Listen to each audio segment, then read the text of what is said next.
Now, if you like using the hammer Mjolnir in Valhalla, then I think you're going to like this new Thunder and Lightning pack, as we've got 4 new weapons to talk about here. We've got ourselves a hammer, a one-handed sword, a new spear, and a predator bow for you Viking snipers. And I know what you're thinking, are we going to be covering England and beyond with lightning strikes if we use these weapons? Well, not exactly, but it does look like this pack offers us some very interesting stat bonuses, and from a cosmetic standpoint, some consistent sparks of lightning that dance off the weapons while you've actually got it equipped in combat. No lightning explosions per se, but it does become more prevalent when the perk abilities are triggered in combat. Now, these weapons have been found in the game files thanks to Pedder, and our additional thanks go out to Ibsarb for actually bringing us a first look at the visuals in their current format. They even say themselves though, because these are not yet released, this is all very much subject to change, so just bear that in mind. Anyway, let's break down the hammer first. It's called the Resounding Impact, and from a mythological aesthetic, which does seem to be the flavour of the month at present, I do like the look of this one, to be fair, especially when you can kind of see those consistent flickers of lightning just spark right off it. But visuals aside, we do have interesting perk mechanics on this weapon, and by extension, all of these perk mechanics are actually applied to all of the weapons in this pack. But when you actually enter combat, we pick up a plus 40 stun bonus almost immediately. However, the longer you actually remain in combat, the faster the stun bonus actually diminishes until it reaches a minimum bonus of being a plus 10. So very simply, every 10 seconds you lose a plus 10 stun bonus. So it goes from 40 to 30 to 20 to 10 and then drops off after 10 seconds. Now, this mechanic is applied across all weapons, which I have mentioned, but I am going to walk you through each one individually in just a second. But as a rule, it seems that this pack in general is rewarding you with maximum stat bonuses if you can nerf your enemies down quite quickly. Whether stun is the stat to do that, well, I'm going to leave that up to you. Either way, I do think that this hammer is a very good transmog option if you're into that kind of mythological or fantasy aesthetic. Now, let's talk about the one-handed sword. It's called the Thundering Edge, and apparently it can summon storms and flatten longhouses. Well, we're not going to be able to do that in game, but if we are doubling down on the fantasy aspect, I've got to say, again, it is a very good looking weapon in my opinion. And the reason I say that is because it seems to have the Damascus steel sword pattern running through the blade, which is entwined with lightning, as you can kind of see here in the menu screen. I could be very wrong, but that's just what it looks like to me. But stat wise, we've got the same mechanic applying here, but instead of the weapon utilizing the stun bonus as we've just talked about in the hammer, the stun bonus is actually subsequently switched out for crit damage. So again, when you do enter combat, you're going to do so with a plus 40 crit damage, and then that subsequently decreases to plus 10 and then drops off after 10 seconds. Now, I wouldn't mind running around Svartalfheim with this one, as I don't think it's going to be too out of place there in the 9 realms. And speaking of which, I am actually currently doing a free Dawn of Ragnarok DLC pre-order giveaway. You just need to be a subscriber of the channel, and the link to enter is in the pinned comments down below. So good luck. Now, we've picked ourselves up another spear, it looks like, in this Helix pack, and it's called the Striking Bolt. And if you actually run with spears and like the look of this one, it genuinely may be worth picking this up at Redder when it drops in 2030,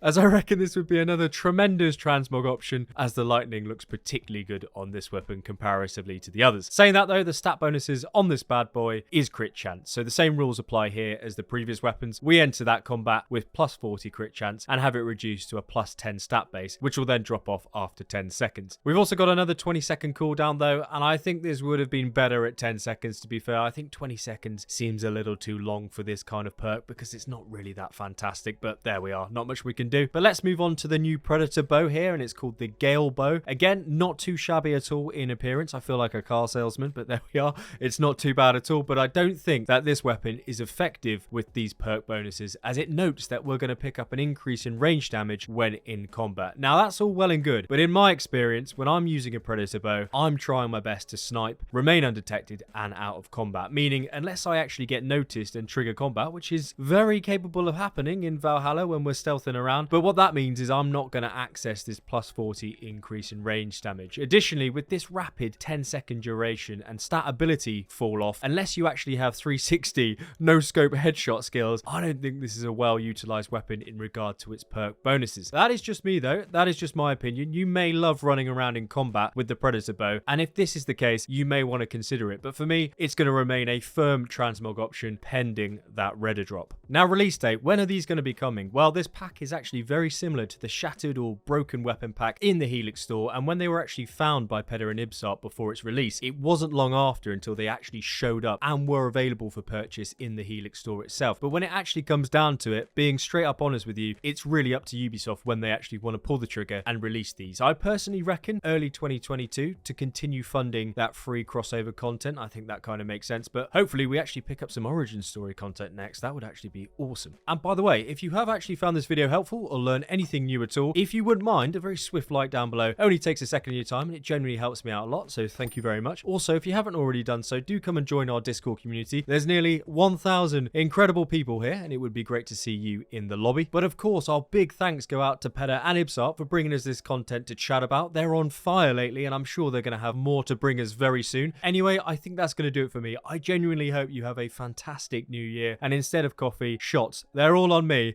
Let's go. I'll catch you in the next video.